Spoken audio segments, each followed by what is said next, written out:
Hey guys, welcome to another quick tutorial. This was actually recommended to me or suggested, which I don't usually do, but I listened to the track for the first time in a while and it took me back to my angsty teenage years, and I thought I'd give it a crack.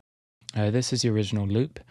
I just sampled some of the first few hits before the piano comes in.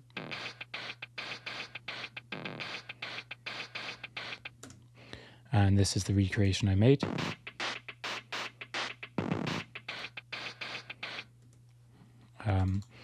So the first sound sounds to me like a kick, just with loads of distortion on it. This is a snare. Just sounds like white noise. Again, maybe a bit of distortion and some shaping.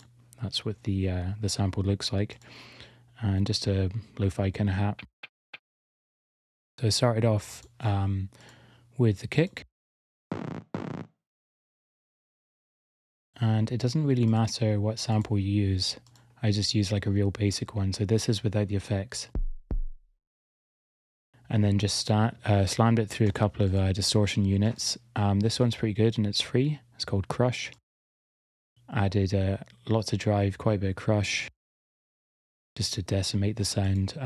Effector also comes with FL Studio. It's one of the stock plugins. And both the distortion and lo-fi presets are pretty good. Just hit this button to bypass it, and then you can change the dry wet there. So without the effects.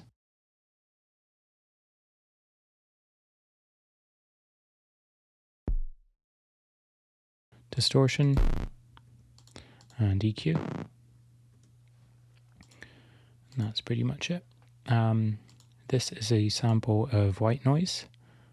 So again, I'll just take the effects off.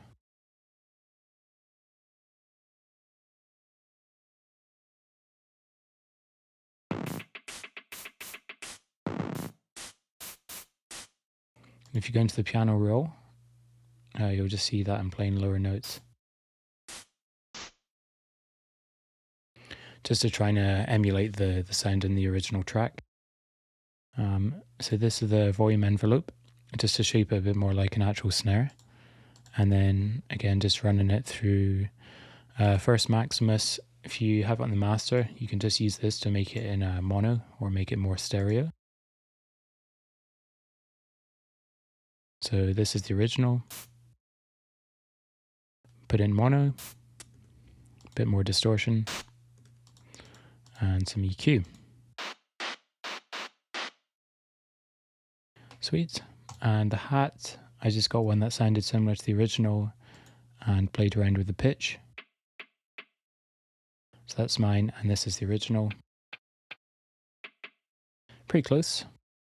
Don't think I really had any effects on those.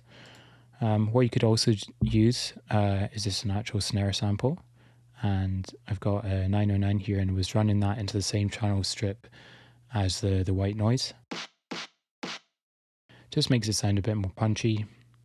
And I've also got another hat layer here. A cool little tip. If we just go into this sound here.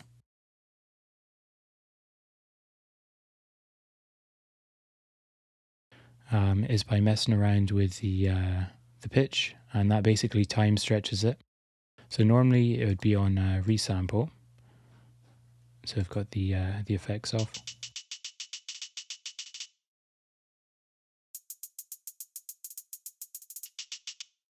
But if we set it to transient,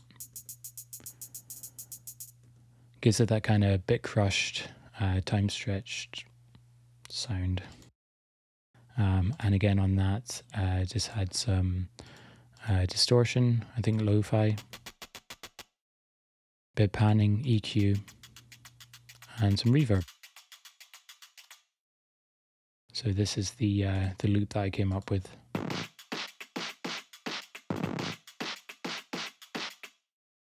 And this is a really cool technique, and it's a way of getting your drums a bit more interesting, which you can then layer over the top of just like a normal beat like this.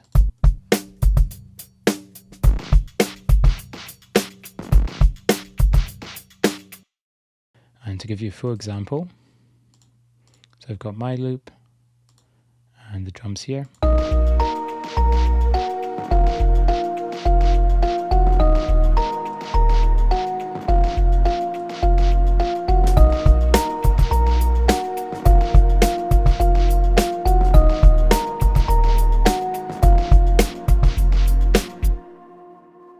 Sweet, and that's pretty much it. So I'll upload the project file if you guys want to take a deep dive into this. Not that there's much going on, but yeah, that is pretty much it. See ya.